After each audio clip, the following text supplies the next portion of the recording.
जय श्री कृष्ण, राधे राधे। प्रेम से बोले राधा रानी सरकार की जय हो। ओम नमः शिवाय। सौनक जी कहते हैं, हे अति बुद्धिमान सूत जी, किस कर्म के कारण मनुष्य उस भवसागर को पार करके गोलोक में जाता है जिसे पार करना बहुत कठिन है। हे सूत जी, राधा अष्टमी और उसके उत्तम महात्म्य के विषय में बताइए। सूत जी कहते हैं, हे ब्राह्मण श्रेष्ठ, पूर्व काल में नारद जी ने ब्रह्मा जी से यही प्रश्न पूछा था। मैं आपको वही कथा सुनाता हूँ। नारद जी ने कहा था, हे पितामह, हे परम बुद्धिमान, हे समस्त पवित्र शास्त्रों के ज्ञाता, मैं श्रेष्ठ राधा अष्टमी के विषय में बताता हूँ। हे प्रभु, इसका धार्मिक फल क्या है? प्राचीन काल में इसका व्रत किसने किया? जो मनुष्य राधा अष्टमी का व्रत नहीं करते, पालन नहीं करते, उन्हें क्या पाप लगता है? मुझे आदिकाल से लेकर अब तक का सब विस्तार से वर्णन कीजिए। मुझे राधा जन्म की कथा भी सुनाइए और राधा जी की महिमा का वर्णन भी कीजिए। ब्रह्मा जी कहते हैं, हे नारद, भगवान विष्णु के अतिरिक्त अन्य कोई भी इसका पुण्य फल नहीं बता सकता। ब्रह्मा जी के कहने का अर्थ यह है कि यह पुण्य फल है, इसे भगवान विष्णु ही बता सकते हैं। सृष्टि में इसके अतिरिक्त कोई योग्य नहीं। इसे बताने में करोड़ों योनियों से अर्जित किया हुआ ब्रह्म हत्या जैसा पाप भक्ति पूर्वक व्रत करने से क्षण भर में नष्ट हो जाता है। 1000 एकादशियों का व्रत करने से जो फल मिलता है, राधा अष्टमी की धार्मिक पुण्य 1000 गुना अधिक है। जो पुण्य 1000 कुंवारी कन्याओं के विवाह से प्राप्त होता है, यानी 1000 कन्यादान से जो पुण्य प्राप्त होता है, वह राधा अष्टमी का व्रत कर लेने मात्र से प्राप्त हो जाता है। अगर पापी मनुष्य इस व्रत को भोग पूर्वक या भक्ति पूर्वक करता है तो वह भी 1 करोड़ वर्ष तक अपने परिवार के साथ भगवान विष्णु के लोक में निवास करता है। ब्रह्मा जी नारद जी से कहते हैं, हे नारद, सतयुग में पूर्व काल में एक उत्तम अत्यंत सुंदर स्त्री थी, जिसकी आंखें हिरणे के समान थी, जिसका रूप मनमोहक था। उसका नाम लीलावती था। उसने बड़े भारी पाप किए। एक बार वह धन लालसा में अपने नगर से निकलकर दूसरे नगर में चली गई। वहां उसने एक सुंदर मंदिर में बहुत से बुद्धिमान व्यक्तियों को राधा अष्टमी का व्रत पालन करते देखा। वे लोग राधा की उत्तम मूर्ति की चंदन, पुष्प, धूप, दीप, वस्त्र और नाना प्रकार के फलों से भक्ति पूर्वक पूजा कर रहे थे। कुछ लोग गा रहे थे, नाच रहे थे, उत्तम स्तुति का पाठ कर रहे थे। कुछ लोग आनंद पूर्वक वीणा बजा रहे थे। उन्हें इस प्रकार देखकर वह कौतूहल से भरकर उनके पास गई और विनम्रता से पूछा, हे धर्मात्मा लोग, आप ये क्या कर रहे हैं? पुण्य आत्माओं, मुझे बताइए। व्रत के पालन में तत्पर और दूसरों का उपकार करने में रुचि रखने वाले वे भक्तजन बोले, आज राधा अष्टमी है। आज के दिन राधा जी का जन्म हुआ, इसीलिए हम लोग राधा अष्टमी की पूजा कर रहे हैं और यह व्रत कर रहे हैं। यह व्रत मनुष्य के सभी पापों को शीघ्र ही नष्ट कर देता है, जैसे गौ हत्या, चोरी, ब्राह्मण हत्या, पर स्त्री गमन, गुरु का अपमान, पत्नी का अपमान। जो पाप किए वह सभी नष्ट हो जाते हैं। उन भक्तों के वचन सुनकर और बार बार सोचकर कि मैं सब पापों को नष्ट करने वाले इस व्रत को करूंगी, उसने व्रत करने वालों के साथ वह उत्तम व्रत का पालन किया। समय आने पर वह पतिव्रता स्त्री सर्प के डसने से मर गई। तब यमराज की आज्ञा से पाश और हथौड़े लेकर यम के दूत वहां आए। उसे बहुत कष्ट देकर बांध दिया। जब उन्होंने उसे यमलोक में ले जाने का निश्चय किया, तब शंख और गदा धारण किए हुए भगवान विष्णु के दूत आए। वे अपने साथ सोने का बना हुआ शुभ विमान लेकर आए, जिसमें राजसी हंस जुड़े थे। उन्होंने चक्रों के किनारों से पाश को तुरंत काटकर उस पाप रहित स्त्री को रथ में बुला लिया। लिया। वे उसे विष्णु जी के मनोहर नगर गोलोक में ले गए, जहाँ व्रत की अनुकूलता के कारण वे भगवान श्री कृष्ण और राधा रानी के साथ रहने लगी। हे नारद, जो मनुष्य राधा रानी का व्रत नहीं करता उसे सैकड़ों कल्पों तक भी नरक में मुक्ति नहीं मिलती। तो प्रेम से बोलिए राधा रानी सरकार की जय हो। एक गांव में रमा नाम की एक स्त्री थी। उसके विवाह को 5-6 बरस हो गए थे, लेकिन उसके कोई संतान नहीं थी। एक बार श्री राधा अष्टमी का उत्सव आया। गांव की औरतें बरसाना जा रही थी। औरतों ने कहा कि तुम भी बरसाना चलो, राधा रानी बड़ी दयालु हैं, तुम्हारी गोद जरूर भर देंगी। वह स्त्री कई महीनों से घर से बाहर नहीं निकली थी, इसलिए उसके पति और सास ने भी उसे जाने की आज्ञा दे दी। बस उसने मन में ठान लिया कि राधा रानी मेरी गोद जरूर भरेंगी। जिस दिन उसे जाना था उस दिन उसके पैर में चोट लग गई, चला भी नहीं जा रहा था। फिर भी स्त्रियों के संग यात्रा पर चली गई। सारे रास्ते राधा कृष्ण जी का जप कीर्तन करती रही और बरसाना पहुंचकर नहा धोकर राधा जी के मंदिर में जाने के लिए तैयार हुई। राधा जी के महल में जब जाते हैं तो ऊपर बहुत सी सीढ़ियाँ चढ़नी पड़ती हैं। रमा जैसे ही सीढ़ियाँ चढ़ने लगी तब वह स्त्रियों से बोली कि तुम लोग आगे आगे चलो, मैं धीरे धीरे सीढ़ियों से आ रही हूँ। मेरे पैर में चोट लगने की वजह से मुझसे चला नहीं जा रहा। 2-4 सीढ़ियाँ चढ़ने के बाद उसका पैर मुड़ गया और वह नीचे गिरने लगी। तभी एक 7-8 साल की कन्या ने उसका हाथ पकड़ लिया। रमा बोली, बेटी आज अगर तुम ना होती तो मैं नीचे गिर गई होती। वह बोली, माता कैसे गिर जाने देती मैं तुम्हें। तब रमा ने पूछा, बेटी तुम्हारा नाम क्या है। वह बोली, लाडो नाम है मेरा, यहीं पास में रहती हूँ। वे दोनों सीढ़ियों पर बैठ गई। लाडो कहने लगी, माता मेरे लिए क्या लाई हो, ना कोई जान ना कोई पहचान। लाडो ऐसे बात कर रही थी। फिर रमा ने कहा, लाडो मैं कल तुम्हारे लिए कुछ ना कुछ लेकर अवश्य आऊंगी, तुम्हें क्या पसंद है। तब लाडो कहने लगी, मुझे नथनी, गले का हार, कान के कुंडल, चूड़ियाँ, मेहंदी, घाघरा चोली यह सब पसंद है, कुछ भी ले आना। इतना कहकर वे भाग गई। जैसे तैसे रमा भी मंदिर के दर्शन करके लौट आई। फिर रमा उस बालिका के बारे में सोचने लगी और बाजार में उसने गले का हार और चूड़ियाँ उसके लिए ले ली। अगले दिन उसी जगह जहाँ लाडो उसे मिली थी वहीं जाकर लाडो का इंतजार करने लगी। थोड़ी देर बाद लाडो उसको उसी जगह पर मिली। जैसे ही रमा ने लाडो को चूड़ियाँ और गले का हार दिया, वह बोली, बस इतनी सी चीजें लाई हो, और मुंह फुलाकर बैठ गई। तब रमा बोली, अभी मैं यहाँ पर 8 दिन हूँ, रोज तुम्हारे लिए कुछ ना कुछ लाया करूँगी। यह सुनकर लाडो उसकी गोद में बैठ गई और गले से लग गई।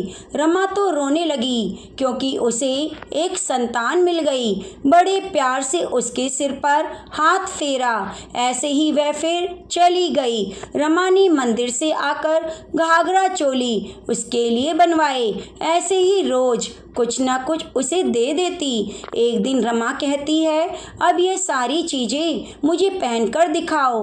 लाडो बोली, कल राधा अष्टमी है, मैं इसे पहनूंगी। इस बार लाडो के साथ एक लड़का भी आया। उसे देखकर रमा ने कहा, आज पता नहीं मेरे मन में क्या आया, मैंने एक धोती और मुकुट मोर वाला लिया है, क्या मैं इसे दे दूं? लाडो बोली, ये कनवा है, मेरे साथ ही रहता है, तुम इसे दे दो। ऐसा कहकर वे दोनों चले गए। अगले दिन राधा अष्टमी थी। जब रमा सीढ़ियों पर आई वहाँ उसे आज कोई नहीं मिला, ना वो लाडो और ना वो लड़का। बहुत इंतजार के बाद जब वह मंदिर पहुंची तो वहाँ बहुत भीड़ थी। कीर्तन और नृत्य हो रहा था। इसी तरह भीड़ को चीरती हुई वे आगे पहुंची। वहां पहुंचकर राधा जी को देखा, ठाकुर जी को देखा। रमा ने जो जो चीजें लाड़ो को दी थी वह सारा सामान राधा कृष्ण जी पहने हुए थे। वे पत्थर सी हो गई, आंखों से आंसू बहने लगे। बात समझते देर न लगी कि वे लाड़ो राधा जी और कन्वा कृष्ण जी हैं। स्वयं जगत के पालनहार उसके पास आते थे। राधा जी उसकी गोद में बैठती थी और मातृत्व का सुख प्रदान करती थी। वह तो जैसे बावरी हो गई, दिन रात लाड़ो लाड़ो कहती। वह स्त्रियों से बोली, तुम घर जाओ, मैं नहीं जाऊंगी। उसकी सास और पति भी उसे लेने आए पर वह नहीं गई। अब तो प्रतिदिन सीढ़ियों पर बैठी रहती, आंसुओं से सीढ़ियां धोती, पलकों से बुहारती। ऐसा करते करते 30 वर्ष हो गए। एक दिन एक बालिका उसका हाथ पकड़कर ऊपर अटालिका में ले गई। वहां आकर बोलती है, लो आ गई मैं ही हूँ तुम्हारी लाड़ो। ऐसा कहकर बाहें फैलाकर रमा को बुलाने लगी और अपने गले से लगा लिया। उस दिन रमा ऐसे गले लगी कि इस पार्थिव शरीर को छोड़कर सदा के लिए अपनी लाड़ो के पास चली गई। तो प्रेम से बोलिए, राधा कृष्ण भगवान की जय हो, बरसाने वाली राधा रानी की जय हो। भगवान श्री कृष्ण के प्राण श्री राधा रानी जी के हृदय में बसते हैं। श्री राधा रानी जी के प्राण भगवान श्री कृष्ण के हृदय में बसते हैं। इसलिए मेरे जीवन का प्रत्येक क्षण श्री राधा कृष्ण के आश्रय में गुजरे। राधा रानी श्री कृष्ण की अधिष्ठात्री देवी हैं। राधा नाम की महिमा का वर्णन ब्रह्म वैवर्त पुराण, देवी भागवत पुराण में किया गया है। जैसे श्री कृष्ण ब्रह्म स्वरूप हैं, प्रकृति से सर्वदा परे हैं, वैसे ही राधा रानी ब्रह्म स्वरूपा हैं। वे महामाया से निर्लेप हैं और प्रकृति से परे हैं। श्री कृष्ण के प्राणों की अधिष्ठात्री देवी श्री राधिका जी हैं। आज पूरे बरसाने में वृषभानु के यहाँ उत्सव का माहौल है, क्योंकि आज ही के दिन श्री राधा रानी का प्राकट्य हुआ। आज राधा अष्टमी का पवित्र त्योहार है। संसार में श्री राधा रानी जैसी भाग्यवान कोई स्त्री नहीं, जिनके पति तीनों लोकों के स्वामी श्री कृष्ण सदैव उनके कंधे पर गलबैया डाले रहते हैं।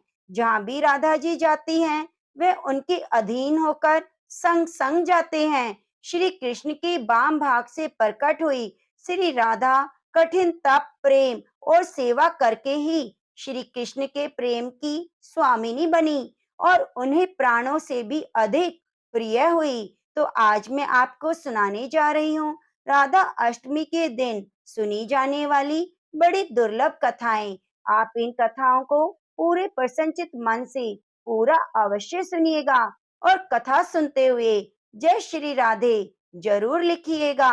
ब्रह्म वैवर्त पुराण के अनुसार रा का अर्थ है पाना और धा का अर्थ है मोक्ष। श्री राधा जी के नाम से ही श्री कृष्ण और मोक्ष की प्राप्ति हो जाती है। पूर्व काल में श्री राधा ने 7 सुरंग पर्वत पर 1 सहस्त्र दिव्य युगों तक निराहार रहकर तपस्या की। इससे वे अत्यंत दुर्बल हो गई। भगवान श्री कृष्ण ने देखा कि राधा चंद्रमा की एक कला के समान अत्यंत ही निष्क्रिय होती जा रही है। तब भगवान श्री कृष्ण करुणा से द्रवित होकर राधा जी को छाती से लगाकर फूट फूट कर रोने लगे। भगवान श्री कृष्ण ने राधा जी को वर देते हुए कहा, राधे, तुम्हारा स्थान मेरे हृदय में सबसे ऊपर रहेगा। तुम्हारी अविचल प्रेम भक्ति ही मुझे तुम्हारी तरफ आकर्षित कर रही है और तुम ही मेरी अधिष्ठात्री देवी बनकर रहोगी। प्रेम गौरव की दृष्टि से तुम मेरे लिए सबसे श्रेष्ठ और सर्वाधिक प्रियतमा बनी रहोगी। संसार की सभी युक्तियों में तुम्हारा स्थान सबसे ऊंचा है। मैं सदा तुम्हारे गुण गाऊंगा, तुम्हारी पूजा करूंगा और सदैव तुम्हारे अधीन रहूंगा।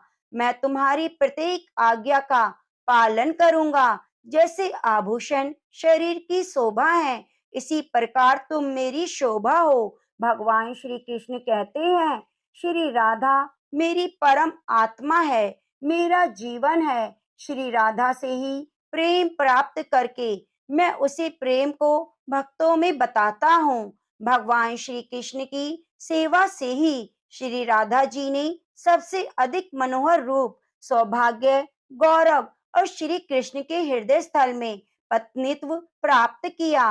वृंदावन लीला अपनी लौकिक दृष्टि से तो श्री कृष्ण जी 11 वर्ष की अवस्था में ही ब्रिज का परित्याग करके मथुरा चले गए।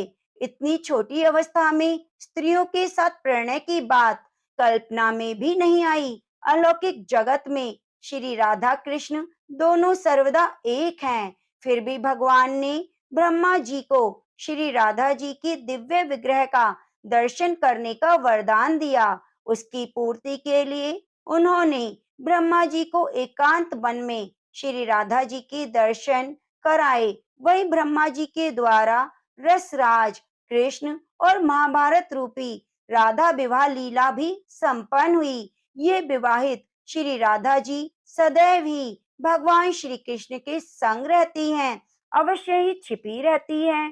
केवल कृष्ण कृपा होने पर ही सभी के सामने युगल जोड़ी के दर्शन हो पाते हैं।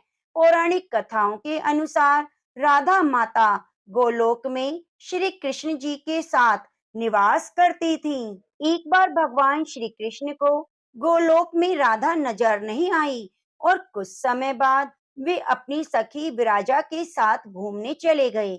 जब राधा को इस बात का पता चला तो वे अत्यंत ही क्रोधित हो गई और तुरंत कृष्ण के पास जा पहुंची। वहां उन्होंने कृष्ण को कठोर शब्दों में उल्हाना दिया। राधा का यह आचरण श्री कृष्ण के प्रिय मित्र श्री दामा को अच्छा नहीं लगा। बिना किसी विचार के श्री दामा ने राधा को श्राप दे दिया कि वे पृथ्वी पर जन्म लेंगी। राधा के गुस्से से आहत होकर विरजा भी वहां से चली गई और नदी का रूप धारण कर लिया।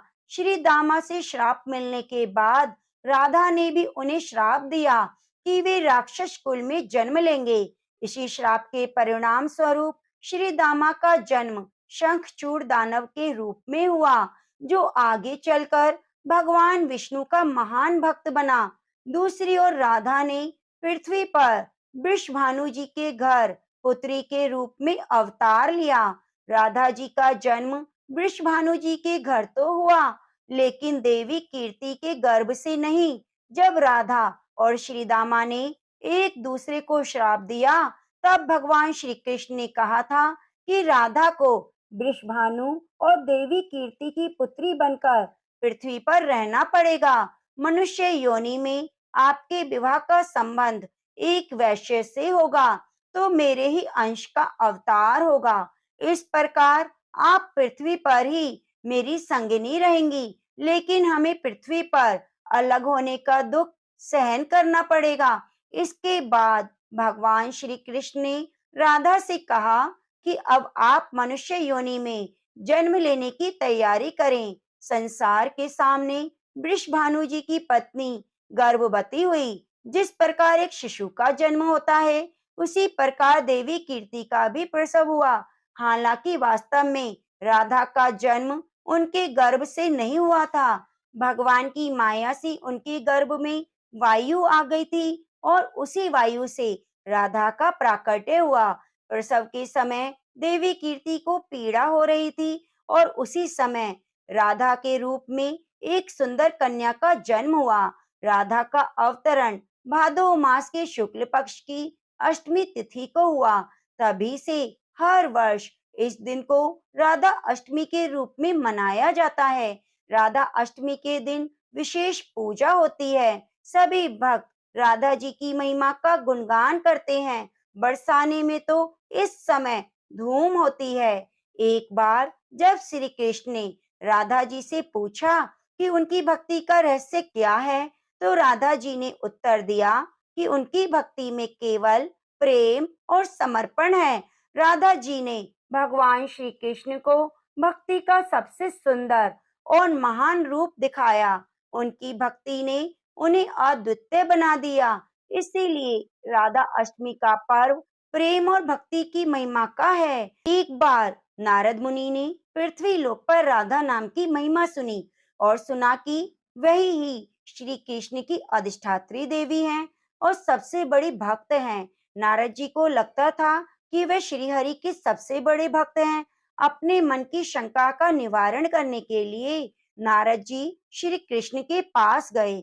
श्री कृष्ण तो अंतर्यामी हैं, समझ गए कि नारद जी के मन में क्या शंका चल रही है। श्री कृष्ण ने सोचा नारद जी को राधा रानी के प्रेम और भक्ति का अनुभव कराना पड़ेगा। तब नारद जी श्री कृष्ण जी के पास आए तो कृष्ण अपना सर पकड़कर बैठे थे। नारद जी ने श्री कृष्ण से पूछा, प्रभु आपको क्या हुआ? तब कृष्ण जी कहने लगे, मेरे सर में बहुत दर्द है। नारद जी ने पूछा, प्रभु आपके दर्द का निवारण कैसे होगा? तब कृष्ण जी ने कहा, अगर कोई मेरा सच्चा भक्त अपने चरणों को धोकर उसका चरणामृत मुझे पिलाए तो मेरे सर का दर्द ठीक हो जाएगा।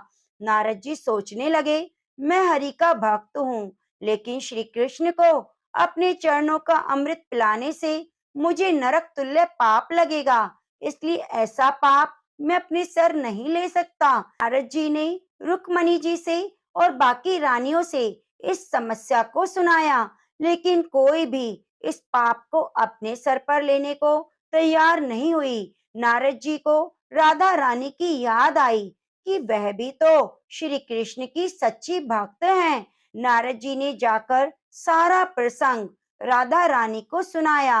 राधा रानी जो हमारी अधिष्ठात्री देवी हैं, राधा रानी ने जल्दी से एक बर्तन में जल लेकर आई और उसमें अपने चरणों को धोकर चरणामृत नारद जी को दे दिया और कहा, जल्दी से जाकर इसे कृष्णा को पिला दो, इससे उनकी सर का दर्द ठीक हो जाएगा।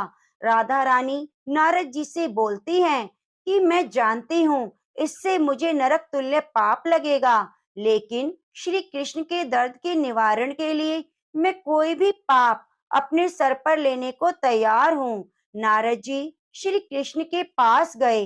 कृष्ण जी मंद मंद मुस्कुरा रहे थे।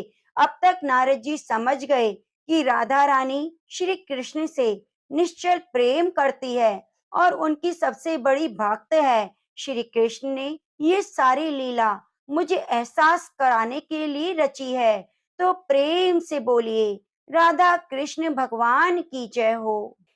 आदि पुराण की 12वें अध्याय के 9वें श्लोक में सूत गोस्वामी जी अन्य ऋषियों से कहते हैं, भादो मास में रविवार के दिन शुक्ल अष्टमी पर आधी रात के पीछे ज्येष्ठा नक्षत्र के चौथे चरण में श्री राधिका जी का जन्म हुआ था। श्रीमती राधा रानी अर्थात परम भगवान श्री कृष्ण की नित्य संगिनी और हमारी आराधिका देवी जो सदैव श्री कृष्ण के साथ रहती हैं।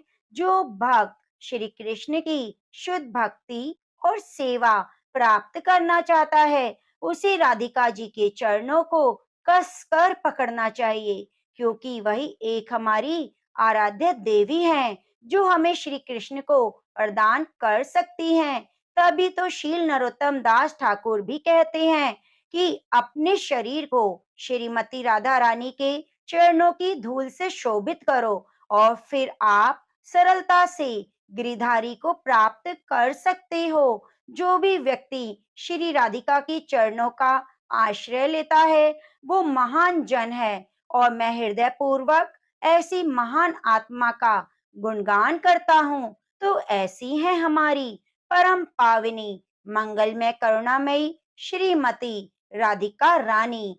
एक बार राधिका रानी अपनी सखियों के साथ छोटे छोटे बर्तन बनाकर उसमें झूठ मूठ का भोजन बनाकर भगवान जी को भोग लगा रही थी। इतने में ही वहां अचानक दुर्वासा ऋषि आ पहुंचे। आप तो जानते ही हैं कि दुर्वासा ऋषि अपने क्रोध के लिए प्रसिद्ध है। दुर्वासा ऋषि को देखते ही राधिका रानी और उनकी सखियां बहुत डर गईं, क्योंकि यदि दुर्वासा ऋषि के सामने कुछ भी बात कहते या कुछ भी मांगते तो उनकी इच्छा के अनुसार ही करना पड़ता था, अन्यथा वे क्रोध में आकर श्राप दे डालते।